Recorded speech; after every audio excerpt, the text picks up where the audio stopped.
recognizes Senator Paul for your questions. Ms. Young, we face a $27 trillion deficit. We're borrowing a little over $2 million every minute. I mean, that means we'll borrow $50 million, the next 25 minutes. It's just extraordinary where we are. You've been vocal in your support for earmarks. We haven't done earmarks around here for a while when the Republicans were in charge. I think maybe it's important that we review where some of these earmarks have been going in the past. Most people remember the Bridge to Nowhere. This was $400 million on a bridge and road to nowhere. It served about 50 people in Alaska. It was lampooned for years. There was also $350 million we spent on an A3 rocket test stand in a senator's home state. It was completed in 2014, 4 years after the program it was designed to be used for was shuttered. Earmarks don't have a great history in our country. We spent $1 million on a former residence of Thomas Stone, a marginal historical figure who argued for reconciliation with the British. Before signing the Declaration of Independence. The house was bought in exchange for a Maryland congressman's vote on a national parks bill. This is what would happen in the past. If they wanted you to vote for something, they say, well, was your grandmother prominent in her community? We'll do grandmother's museum for you. That literally was happening under earmarks. $1 million was spent on exhibits and films for the Woodstock Museum. Now, some of these things got put in, and then someone finally had some sense and took them back out. This one never got built, fortunately. $50 million on a 4.5-acre indoor tropical rainforest in Iowa that was never built, but was stuck in by a senator and then fortunately was removed. This is sort of the history of earmarks. They're sort of the worst of what government represents. And so I'm troubled that this is something you voice support for. There was $22 million put in a secret DOD program to investigate UFO sightings. This was one of Senator Reid's passions. I don't think we have to go further into the discussion of whether or not that's a good use of taxpayer money. $50,000 to the Detroit Institute of Bagels. There's one we really think we need to spend some money on. $90,000 to create audio tours of the National Cowgirl Museum and Hall of Fame. $500,000 to the Teapot Hall of Fame, which closed before construction was completed. $500,000 to travel for high school exchange programs between the Philadelphia and the Virgin Islands. So, I mean, the history of earmarks is not one of our, putting our best foot forward. So I worry that you would go to OMB, and this is a philosophy that you would bring there because you've publicly advocated for these. In the most recent bill, we have $140 million for Congressman Pelosi's, a tunnel in her district. We have $1.5 million in it for Senator Schumer for a bridge in his state. So I think that we really need to look long and hard at this.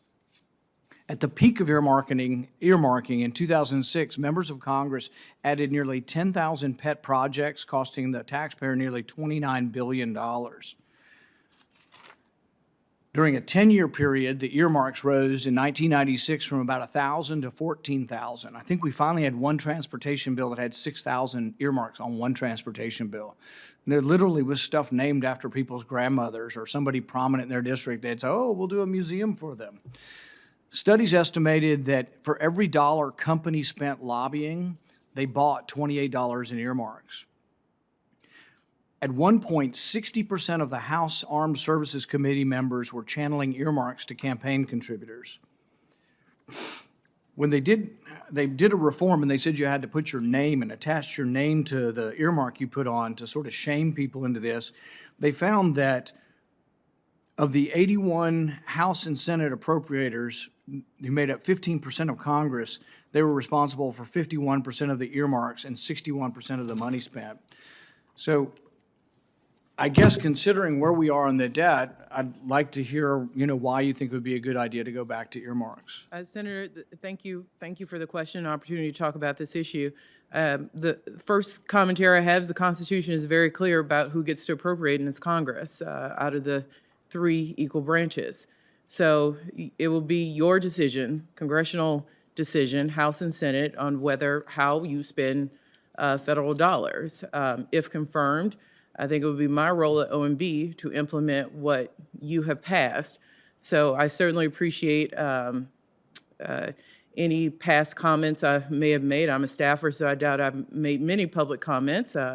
As you have staff, we tend to, our bosses tend to make comments.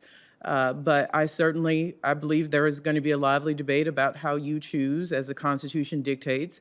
And I certainly hope to be confirmed. And on matters of the budget, if technical assistance is needed, if confirmed at OMB, we will be happy to provide that. But it is Congress's role to spend dollars. You're right, and Congress will make the decision, not you. Do you favor earmarks? Do you think they're a good idea? I certainly, Senator, I certainly think the word earmarks has taken on, one definition. I think we earmark now.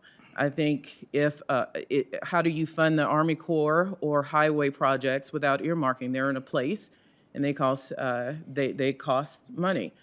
So there are some federal programs that are earmarked by the very definition of being directed, being in someone's district or state. I guess the difference is this. So, for example, when Robert Byrd was here, he paved about every inch of West Virginia because he had the power to do it and he'd been here forever. I've got a bridge that's needed to be fixed and had to have repairs, and we had people lined up for 10 miles on either side of it. But I don't think it'd be right for me to fix this one bridge in there ahead of others. I think what would be appropriate is we lay out the rules on which bridges should be fixed. So you're right, Congress has an obligation. We shouldn't just send it to the president, who could then earmark it, which would be a mistake. We should say bridges that have the most traffic, are the oldest, have had the most repairs. We should set the rules for then the Department of Transportation, and then ultimately you'd think the decision would be made by engineers. But that's not the history of earmarks. The history of earmarks is the longer you've been here, the more stuff you get.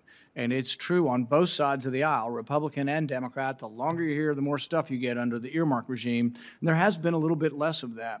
So, but I think it's a real mistake to advocate for earmarks and to be too blasé about it, because I think, our country really is suffering under a great burden of debt, and OMB has some oversight in that. So being in favor of earmarks, to me, is not a good thing.